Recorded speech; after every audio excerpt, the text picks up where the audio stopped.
Ganun. So dapat, mas maganda yung sinanay yung sarili mo na ikaw yung nagbibigay. Ngayon, kung hindi ka nag-ask, hindi ka naman nag-ask, pero binigyan ka, siyempre tanggapin mo yun. Pasalamatan mo yun.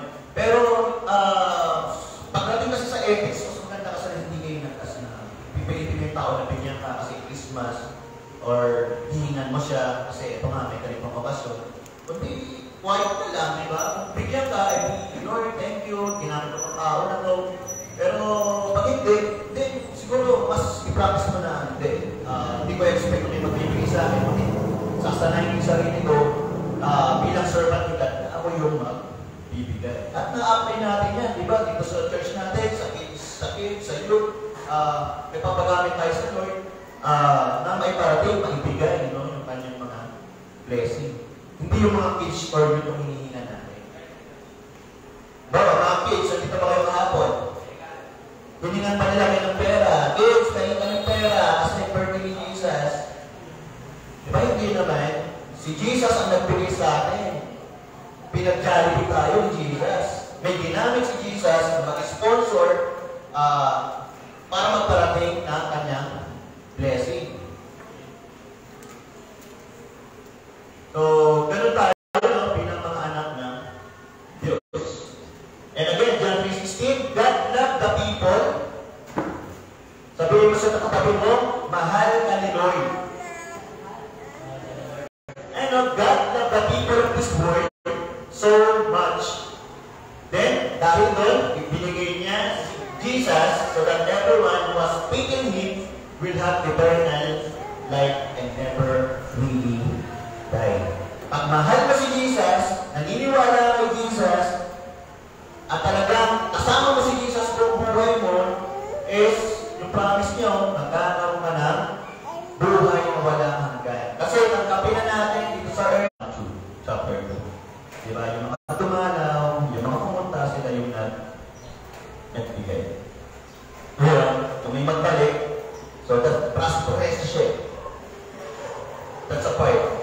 Gusto lang din ng tao na makasanayan niya na magbigay.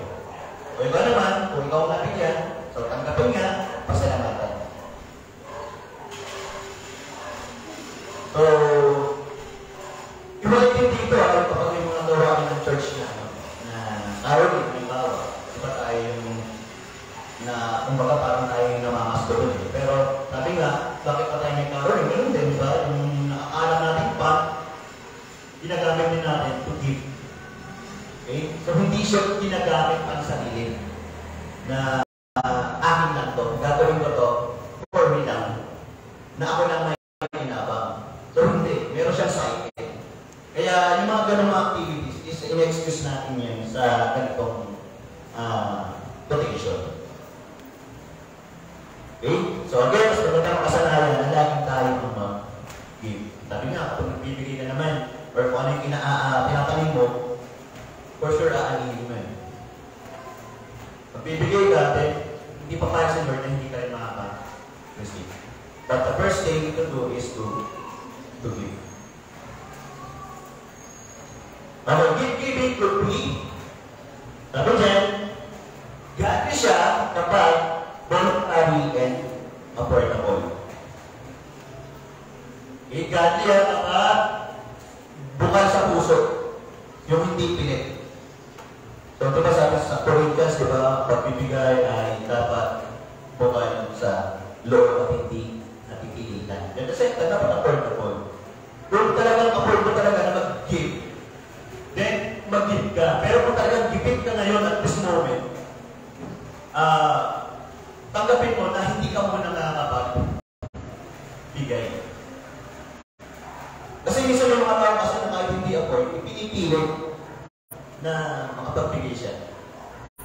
Na which is the point, pinapangutang niya, then kung mahirap doon, kapag napausap sa utang, at hindi niya mabayaran, so siya ngayon yung nape-permiso. So, hanggang maaari, kung kaya naman, then go tayo dyan. Then, sige, give.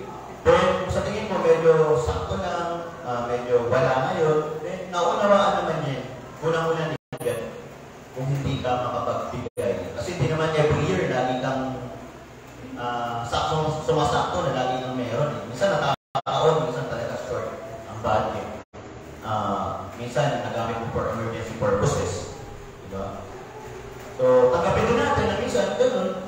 Although masakit, nakasanayan mo magbigay, pero minsan dumating sa point na talagang may pagkakataon na minsan stop mo. Nakapag yung mga tao, hindi nila nakasanayan na, magbibigay ito.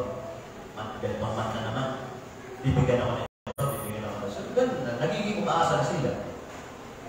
Kasi nakasanayan na nila na ganun. So, dapat sa mga binibigyan din, maintindihan din natin na ang taong ko na nagbibigay sa atin is hindi laging nakakapag-bigay. May times din talaga na steady lang sila. O baka naman ikaw yung may pagkakataon na yun na magbigay sa kanya. So, personal needs are not the same every year. Yan, pinaliwanag ko na kanina. Diba? Hindi laging yun at yun ang budget mo, hindi laging ganun ang nararanasan mo. So, minsan up, minsan down, minsan high, minsan low. Ay, ganyan. But try not to ask people to be inom niya. So, pupunta tayo sa letter C ng 5. Yan, yung mga, halimbawa, yung mga in the future, no? So, kapag may mga kapatiran tayo, dati sa point na may mga magpapakasal or may magpapa-dedication. So, isa lang sa mga pwede natin sundan dito is try to not ask people, so pakicorrect na lang yung nasa program, that is ASA, people to be inom and ina, unless, number 1, you are close to them. So, isa sa mga pwede natin pagpasihan, no? Kapag tayo kukuha ng ninong at ina, halimbawa, papapaksal kayo, in the future, dumating man, no? Yung mga pagkakataon gano'n, or meron mga dedications, o baka meron mga ninong at ina, mga baptism, or child dedication.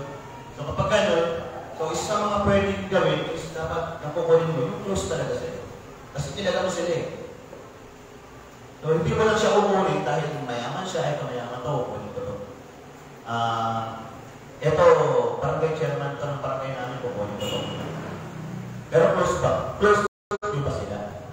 So, sa'yo na preference, no? So, pero nasa inyo pa rin, gusto nyo pinagay. Pero ito, guide siya. Na at least, yung mga pinili mo, talagang nakakausap mo, naging kaibigan mo, kilala nyo isa't isa. So, ganoon din, yung ina-admire nyo. Minsan hindi nyo naman close, pero ina-admire nyo. Pero, yan, pwede yung mga yan.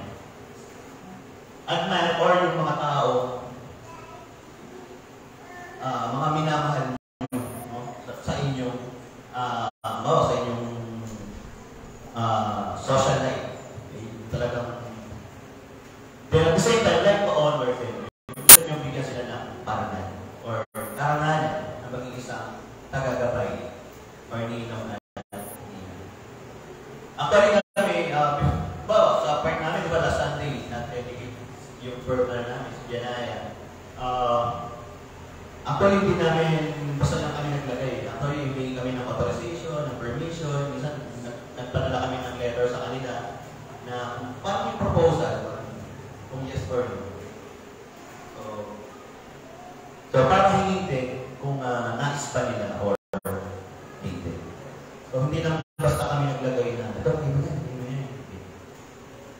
So, nandun pa rin yung respect na we ask their permission na kung pwede po ba maging isa sila sa mga pwede kumapay sa aming anak.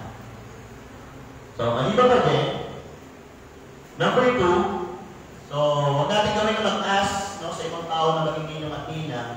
So, number 2, they ask or they offer first.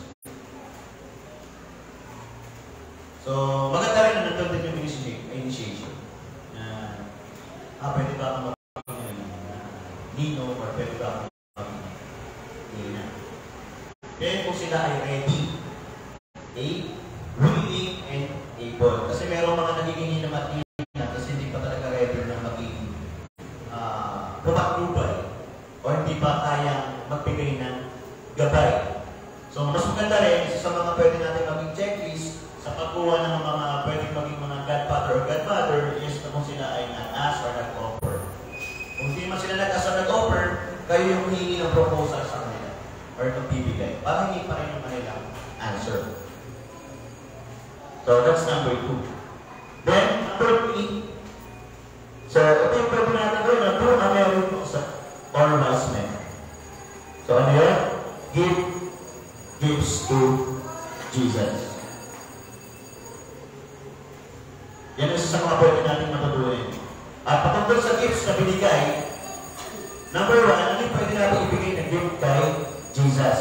Number 1, pwede kong ibigay gifts of sorrow, repentance for wrong doing. Pwede siyang maging gift? Yes, pwede siyang maging gift mo kay Jesus. Diba kapag ikaw, minsan, nagkakamali tayo, minsan, sa church ka, lalo-lalo na, ang tagal mong hindi nakausap, hindi mo na kasama si Lord to worshiping, sa pagsimba.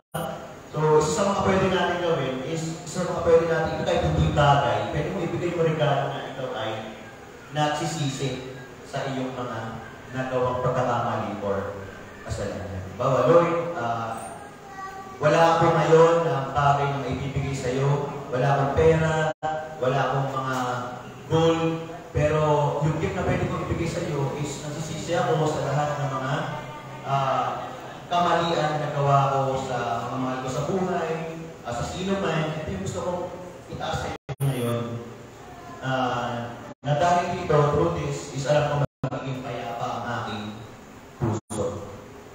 So, hindi ko sa material na bagay natin na susulat ang gift. Lalo-lalo na kung kay Lord lang din, di ba? That's number 1. Gifts of sorrow, repentance for wrong doing. So, parang malapit yung birthday ni Jesus. Baka meron tayong nagagawang mga mali, di ba? Nakakalimutan natin hindi ng forgiveness kay Lord. So, pwede natin ibigay ng gift yan. God, gusto ko itang bigyan ng gift ng lahat ng mga kamali at kagawa ko. Gusto ko hihingi ng tawad.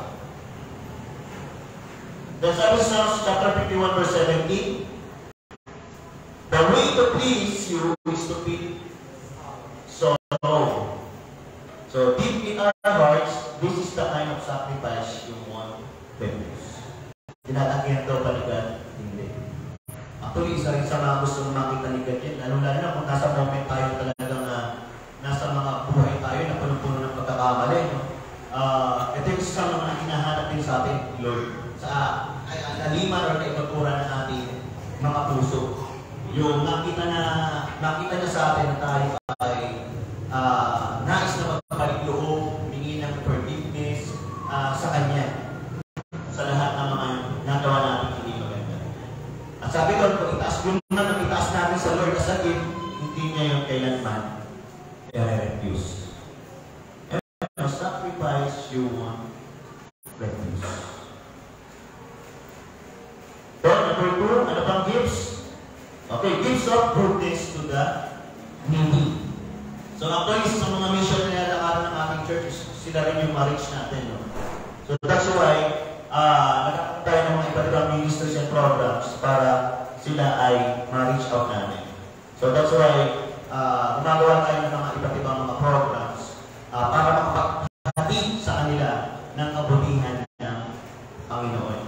So, we have programs with the kids, we have the programs sa ating mga kabataan, sa ibang mga members natin, or mismo sa buong church natin sa Gabal Mighty Community Church.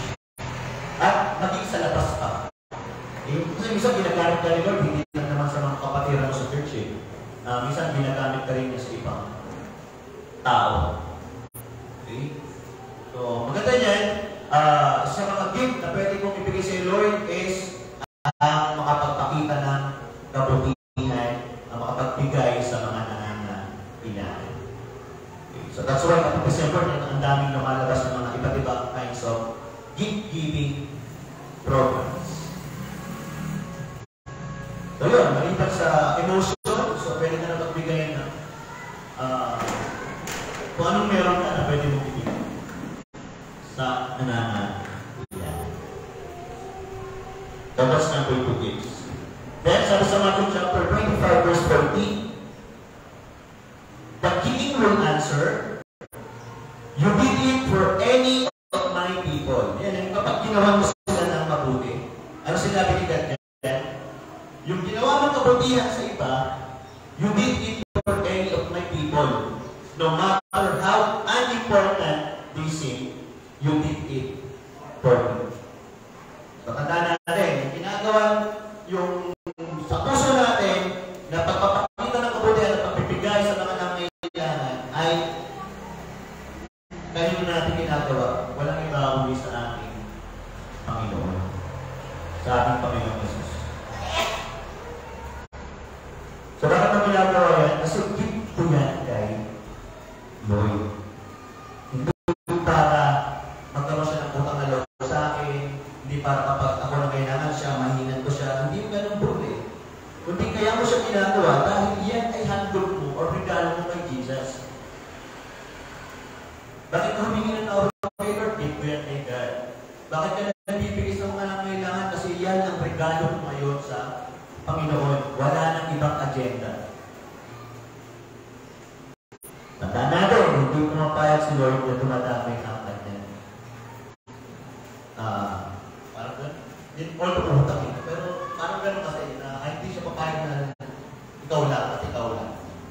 Talagang minsan, nandiyan agad. Pinapalik din agad bigay. Yung kasi yung law ng giving. Diba sa offering na, di ba meron tayong formula? Sa offering yung pabinigay. Ano yung formula natin? Yung binigay mo times yun, yung nakatanggap mo is times long binigay. Wow, nabigay ka ng piso times 1. Piso din. Yun. Pagkas ang binigay mo times 2, 4. Di ba na-double na siya? So, ganun si God magbigay. Bigay ka ng 100 times 100. So, ilan yun? 1,000. Amen? 10,000. 100 times 100. 10,000. 4 na 0. So, yun. Yung binigay mo is times the kung ano yung magiging multiplier ng binigay. So, number 3, gives of what? Thankfulness and gratitude.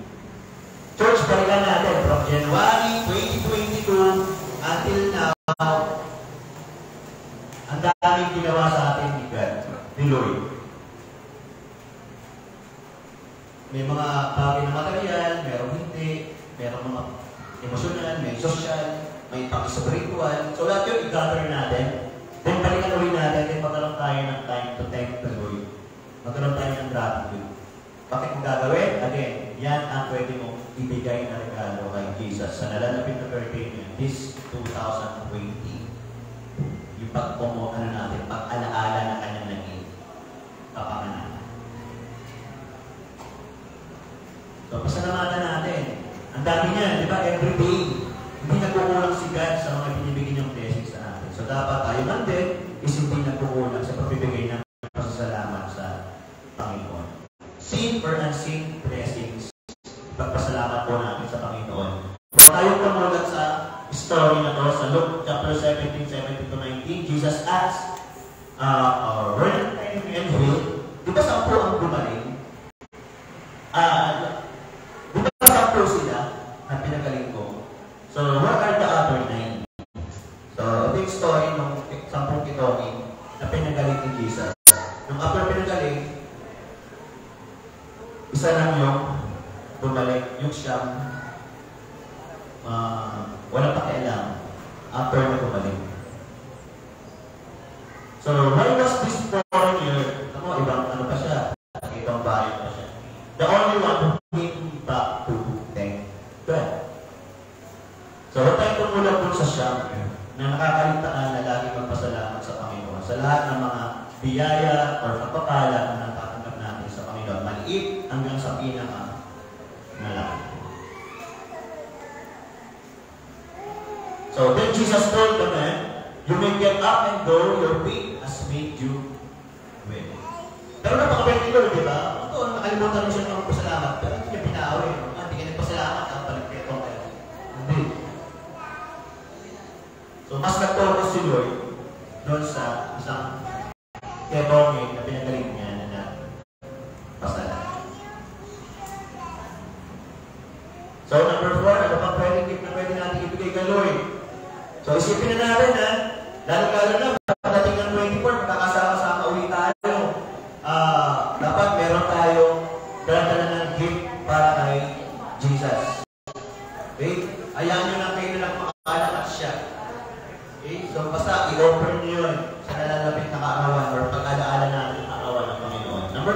good stewardship of what? Number one, creation.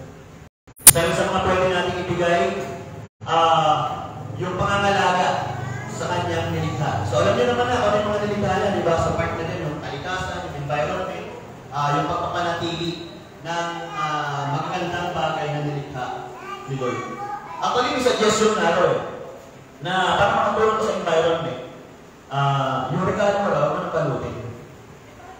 Mas mabuti pa na ano naman siya na yung pinakabalot. Kasi nga, mas nakakatulong pa daw sa paper na yung, kasi babalutin mo, tapos sisirain din. Yan. Tapos, yun, uli siya, another 3 na naman yung puputulin, and para ma-produce, magkaroon ulit ng mga gift wraps. Although ngayon, nare-recycle naman yung mga papel, pero siyempre, hindi pa rin naman titig, gagawa pa rin ng panibagong ano yun. Mga panibagong product. Pero true that tulong naman tayo or na-alis tayo. Or kaya maging creative. So, pwede ka naman gumawa ng mga pambalot na DIY. Or minsan nare-reuse. Kumbaga, reuse lang. Eh, minsan may nakabalot na regalo sa inyo, huwag nyo silain. Ano lang. Siguro, gandahan nyo pa rin yung pagkatanggal tapos pwede nyo ma-reuse kasi yun. So, through that, nagiging good stewardship tayo ng creation. Pwede ko pag-ibig na regalo kay Lord yun, yes. Isa tayo sa mga binigyan ng responsibility ni Lord na pangalagaan ng kanyang creation.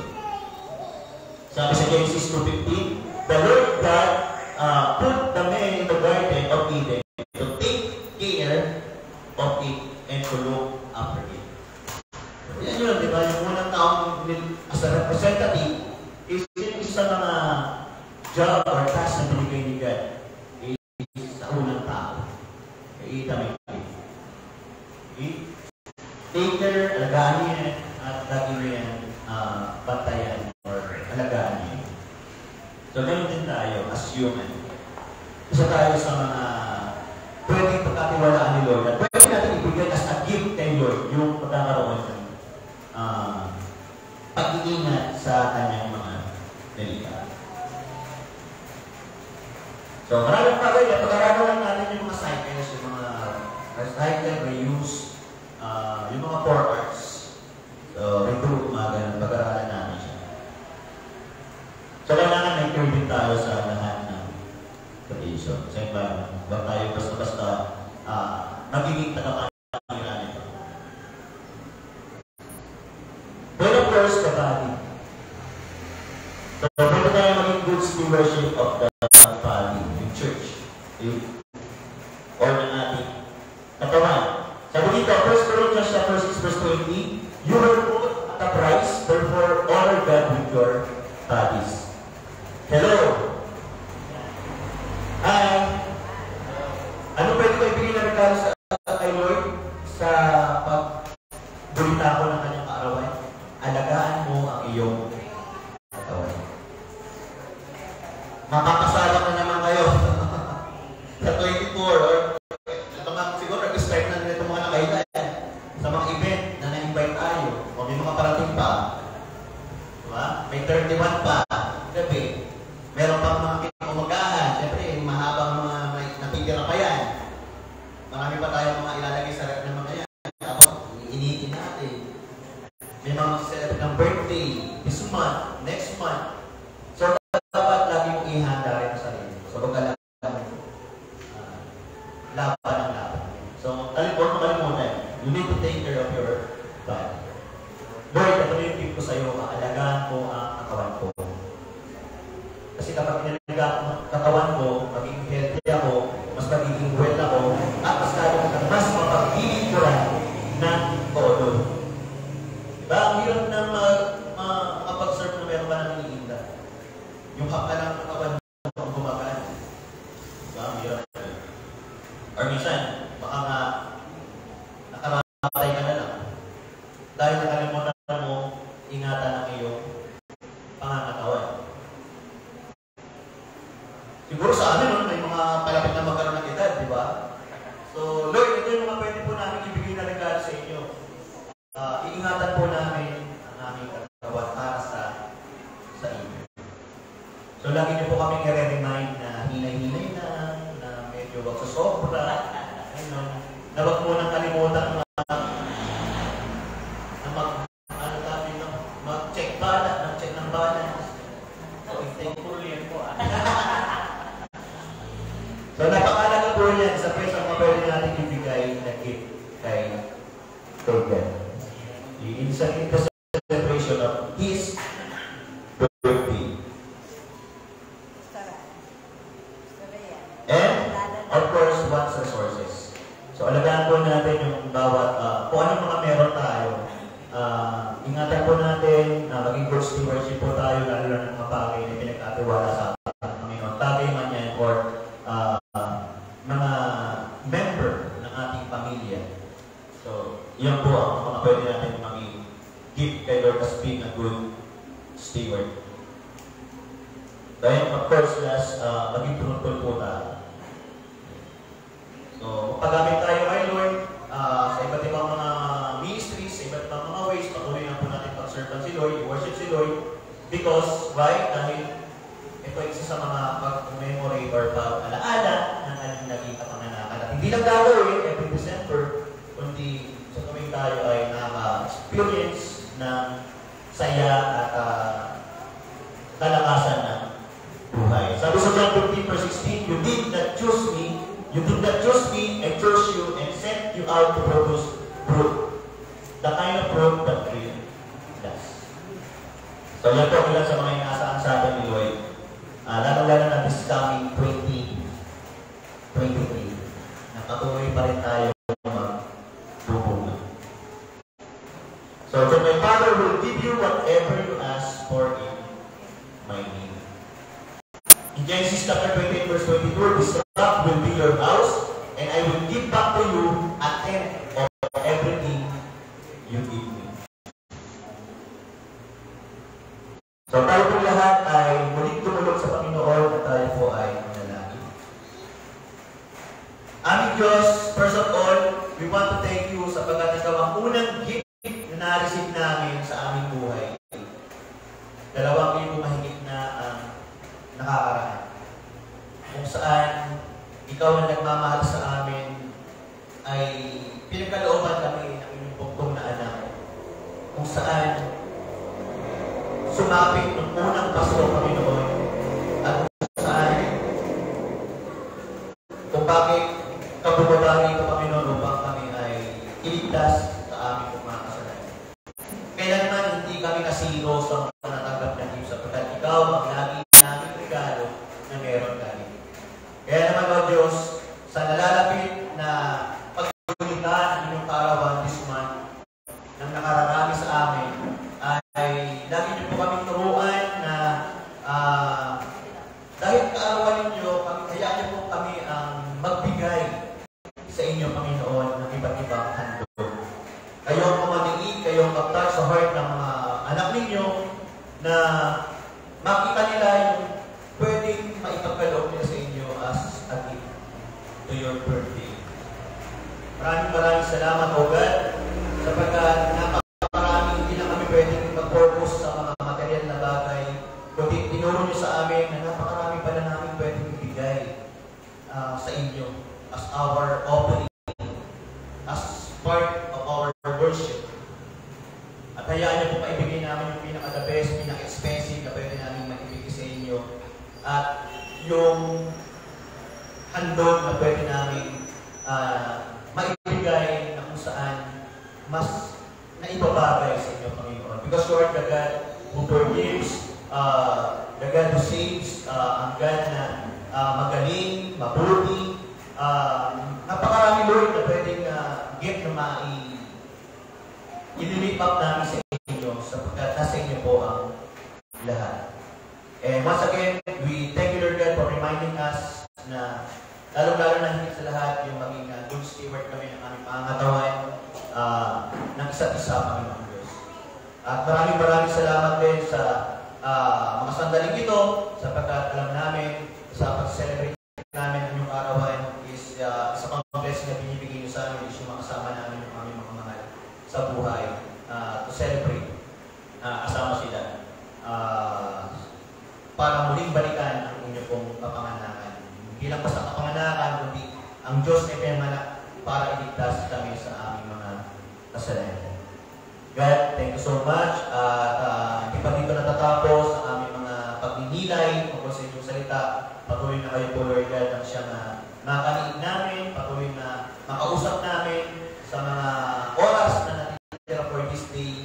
At ma-enjoy namin, Lord God, yung presence ninyo. At kayo mag-ingat din sa bawat isa sa mga susunod na mga activities namin for this day. God, thank you so much. Dahil kung ito aming pinadalangin ng may pasalaman, pagpupuri at pagbibigay, luwalhati at dakila sa inyong pangalan, aming Panginoong Hesus. Tayo po natin magsabi na Amen and Amen. Tuloy po ang Panginoon. And once again, advance Merry Christmas and Happy New Year.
pinabayaan, pinagkulang sa lahat ng aming mga pangangailangan.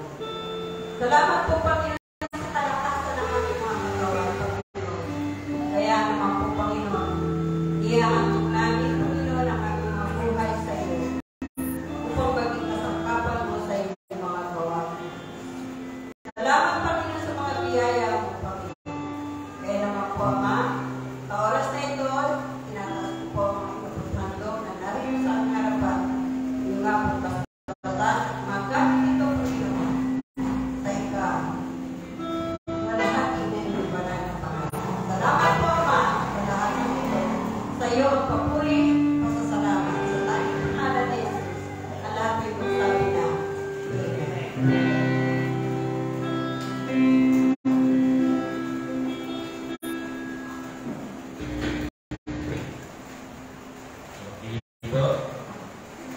Meron na po akong i-announce po, no, na di ba po napag-usapan natin na December 25 ay meron po tayong worship service.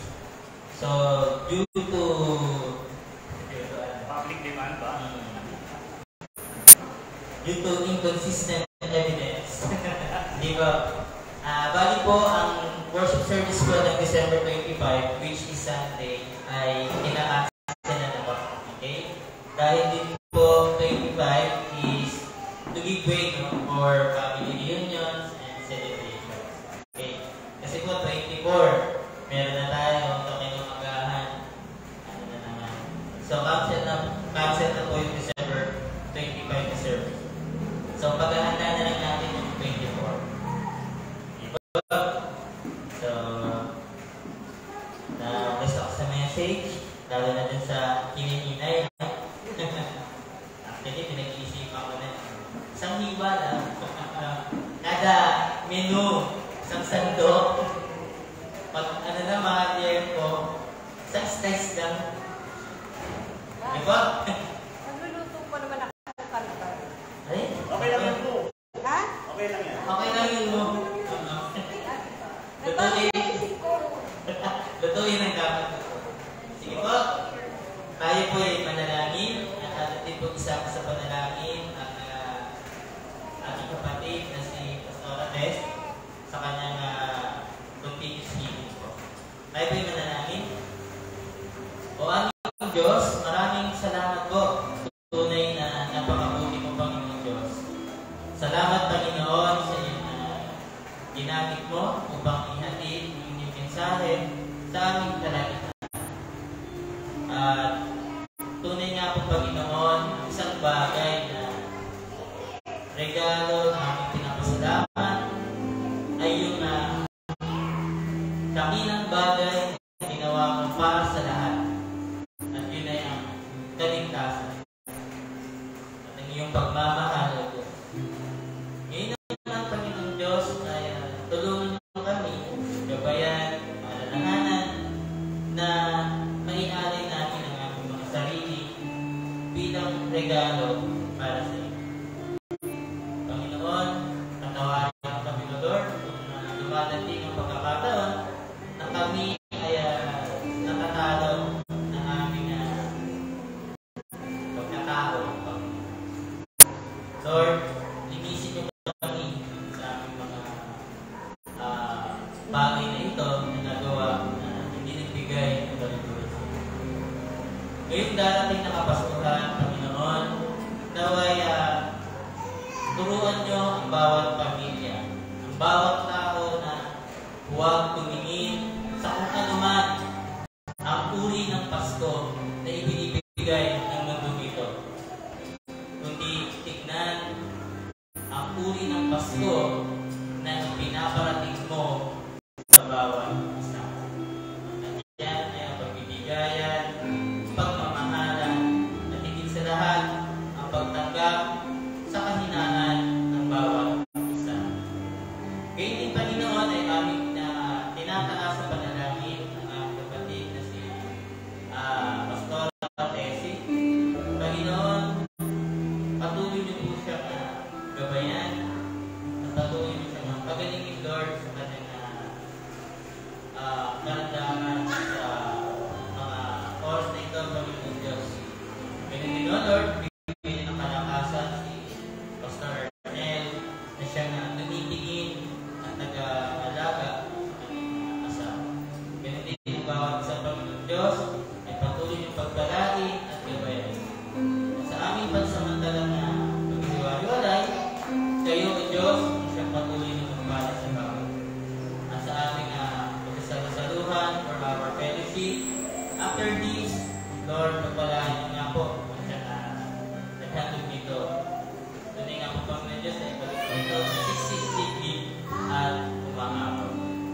physically and spiritually. Turuan niyo sila na laging lumapit at hanapin, Lord, ang inyong presensya. Maraming salamat po, Diyos. Ito po ang aming pinag-aisahang panalangin sa matamis na pangalan ng aming tagapagligtas ng Panginoon